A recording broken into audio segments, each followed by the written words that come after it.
é o Hades. Agora entenda bem, eu poderia citar aqui Lucas capítulo 16, que fala a respeito da parábola do rico e Lázaro, que muitos irão contestar, dizendo que é uma parábola, e eu teria argumentos para também contestar que não era parábola. Mas enfim, eu tenho muitos outros textos, como eu li aqui em 1 Pedro, que Jesus pegou os espíritos de prisão, aquelas almas que foram no tempo de Noé rebelde.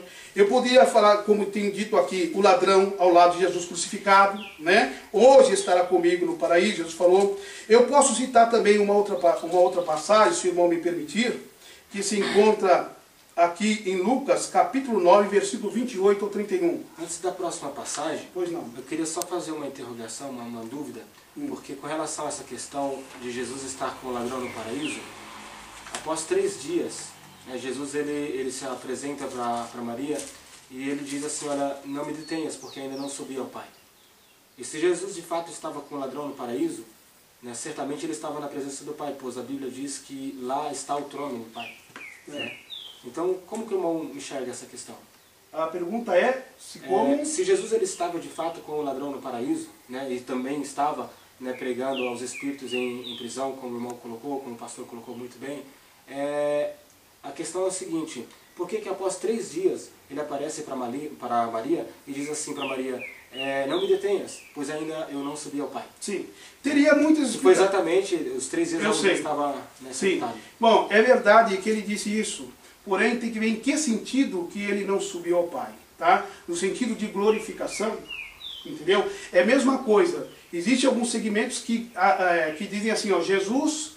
ele não é Deus, porque ele falou: eu vou para o Pai porque o Pai é maior do que eu, né? Então eles colocam situações que acham assim, não entendendo a divindade.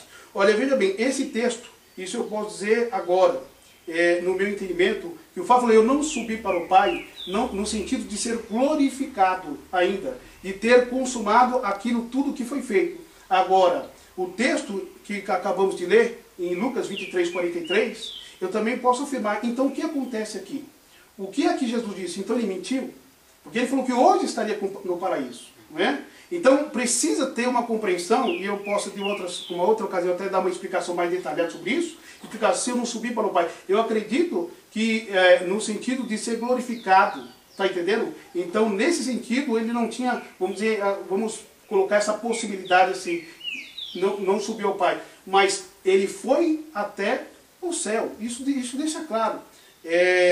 Porque o próprio Jesus falou ao ladrão, né? Hoje mesmo está comigo no paraíso. Agora, ao Pai, o Pai está aonde? Onde está o Pai? Ele está no paraíso, no trono, né? Agora, então, no trono, não é verdade? Então, é aí que entra a questão. Eu acredito piamente que Jesus, ele falou a verdade e isso se cumpriu.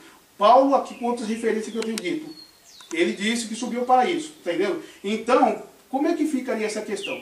Essa questão, eu acredito assim, de momento, eu explicaria o seguinte: no processo de glorificação em relação a tudo que ele ainda teria que fazer. Certo. Você falou que tinha um outro texto? Sim, sim. O monte da transfiguração, né, que deixa também aqui muito claro a respeito daqueles que não acreditam no sentido de Jesus, ou melhor, no sentido assim da alma consciente, está aqui em Lucas capítulo 9, versículo 28. Lucas capítulo 9, versículo 28. E aconteceu que quase 8 dias depois dessas palavras, tomou consigo a Pedro, a João e a Tiago, e subiu ao monte a orar. E estando ele orando, transfigurou-se a aparência do seu rosto, e suas vestes ficaram brancas e muito resplandecentes. E eis que estavam falando com ele 2 varões, que eram Moisés e Elias, os quais apareceram com glória e falavam da sua morte, o qual havia de se cumprir em Jerusalém. Interessante isso aqui, porque veja bem, aqui deixa claro que subiram Pedro, Tiago e João, aqueles que eram mais próximos de Jesus, e começaram lá. Daqui a pouco seu rosto se transfigurou-se, as suas vestes se resplandeceram, e apareceram ali Moisés e Elias. Como já foi dito, Elias, ele realmente foi arrebatado, nós sabemos. Uma carruagem foi e levou. Mas enquanto a Moisés, nós sabemos que a Bíblia deixa clara que Moisés havia morrido. Quem foi o sucessor de Moisés? foi Josué. E Deus falou, ó, Moisés, meu servo é morto. E agora a incumbência de passar o Jordão e entrar na terra, agora seria dada a Josué, correto? Então, veja bem, mais um texto que coloca por terra a doutrina da inconsciência da alma após a morte. Porque Moisés havia morrido e a Bíblia está dizendo aqui, ele falava com Jesus a respeito da sua morte em Jerusalém. Certo. E tem outros, eu tenho até mais outros textos, mas eu acredito que esses textos aqui, talvez, né, são suficientes para deixar claro que nós cremos sim no estado de consciência da pessoa após a morte. Essa questão do monte da transfiguração não seria somente uma projeção, talvez, de Jesus, né, glorificado, porque se nós vemos o contexto aqui anteriormente, né, alguns textos antes aqui, naquela ocasião Jesus fala assim, em verdade eu vos digo que muitos dos que aqui estão, né, não morrerão sem que antes me vejam, né, no meu reino, no meu poder, né, ou seja, não seria talvez apenas uma projeção para que esses discípulos pudessem compreender, né, um pouco acerca do que seria Jesus no futuro, ali ver. É só uma indagação, é só uma pergunta. Né? Bom, a Bíblia deixa claro. A Bíblia fala que apareceu Moisés e Elias e falava com Jesus a respeito da sua morte em Jerusalém. Então eu não vejo nada de dificuldade em entender a Bíblia como ela fala. Eu entendo da maneira literal e real, como o texto deixa claro. Falava com Jesus. Eu não vejo nada de algo figurativo. Ali aconteceu algo literal. Eles falavam diretamente com Jesus. Sim. Tá? Então a gente vai fazer o seguinte.